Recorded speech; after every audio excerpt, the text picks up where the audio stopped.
Hoje é dia de falar de mercado e o Francisco Pessoa é quem vai participar com a gente. Ele é da TAG. Francisco, boa tarde. Vamos começar falando de clima. Por aqui, tá frio. Eu não sei em que cidade que você está. Boa tarde, Isabélia.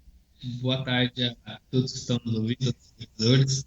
Sim, eu estou no interior de São Paulo e tá frio por aqui, né? Essa frente fria que acabou avançando aí nos pegou. Chuvas satisfatórias aqui no interior de São Paulo.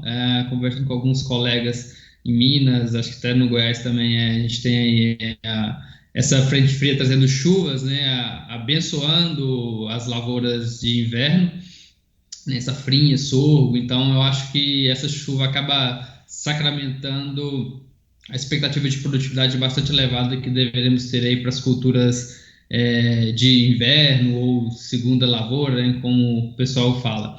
Então, sim, um clima que uma chuva esperada, abençoada, que deve confirmar aí uma produtividade bastante elevada desses cereais que vão ser colhidos aí. Já está sendo colhido no Mato Grosso, né? Mas a colheita deve avançar ainda dentro das próximas semanas aqui no centro-oeste, centro-sul brasileiro.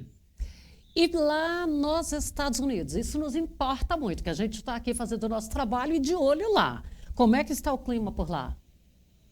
Perfeito. É um momento bastante decisivo, né? Os norte-americanos praticamente finalizaram o seu plantio de soja quanto de milho, e aí agora o mercado fica de olho na o que nós chamamos de mercado climático, né? Então é normal que esse período do ano nós tenhamos um mercado um pouco mais volátil, que é o que está acontecendo. Então a gente vê aí dias de forte alta, dias de forte baixa na Bolsa de Chicago. Isso acaba refletindo o preço, né, para o produtor aqui no Brasil.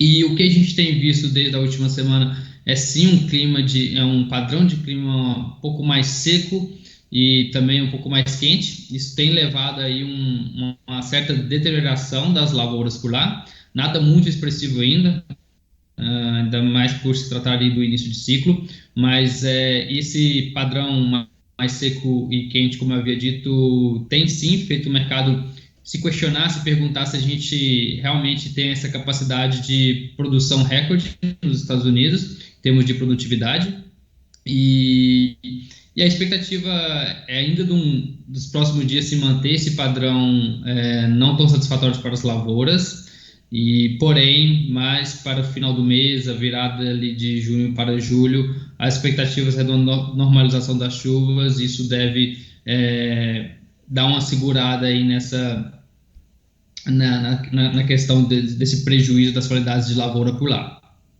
Bom, em termos de chuva, hoje eu recebi aqui informações que algumas cidades em Minas, ali, alguns municípios, os produtores registraram 50 milímetros. Então, Sim. teve chuvas consideráveis, isso também lá na região de Café, enfim, em tudo. Agora, como você está mencionando aqui essa falta de estabilidade climática, de chuva lá na área produtiva dos Estados Unidos, pode segurar os preços ou dar uma melhorada? Porque hoje eu também recebi informações do milho na roça, em Cerejeiras, lá em Rondônia, a R$ 28. Sim. Bom, esse clima desfavorável para os Estados Unidos, sem dúvida nenhuma, pode refletir um aumento dos preços na Bolsa de Chicago. Mas eu acho que é importante mencionar que né, o preço que nós temos aqui em qualquer localidade do Brasil, ele não é afetado simplesmente por isso, né? Então a gente tem outros fatores que a gente tem que levar em consideração. Sem dúvida nenhuma, o Chicago mais alto teria que refletir em preços mais elevados, mas a gente tem a questão do câmbio, né? A gente viu o câmbio desvalorizar fortemente aí ontem e tem encontrado uma resistência aí para voltar ali para casa dos R$ 5. E além disso, a gente tem a questão dos prêmios, né? Os prêmios dos portos e tudo mais, que aí agora a gente entra ali num período de transição, né? Dos terminais portuários virando para o milho. Isso acaba perdendo um pouco da liquidez para a soja. Então, pensando quem tem logística voltada para exportação, infelizmente a gente tem ainda a questão dos prêmios não colaborando, a gente tem ainda a questão dos prêmios bastante depreciados. E para quem tem uma logística melhor para o mercado interno, a depender aí de uma demanda de fábrica, pode ser que encontre aí os preços um pouco mais suportados com essa questão climática. É algo ainda que tem que ser monitorado de lupa, sem dúvida nenhuma, né? O mês de julho, super importante para a definição da produtividade no milho. Para a soja nos Estados Unidos, você ainda entra talvez até um pouquinho do agosto ainda para essa definição da produtividade. E, sem dúvida nenhuma, se a gente tivermos alguns padrões, igual você disse, de instabilidade climática, isso pode trazer volatilidade para o mercado e, consequentemente, uma variação no preço. Mas é importante o produtor estar antenado, né, que a gente tem outros fatores importantes aí para essa definição do preço final. Então, acho que o gerenciamento de risco acaba sendo primordial, né, super importante para a rentabilidade do negócio.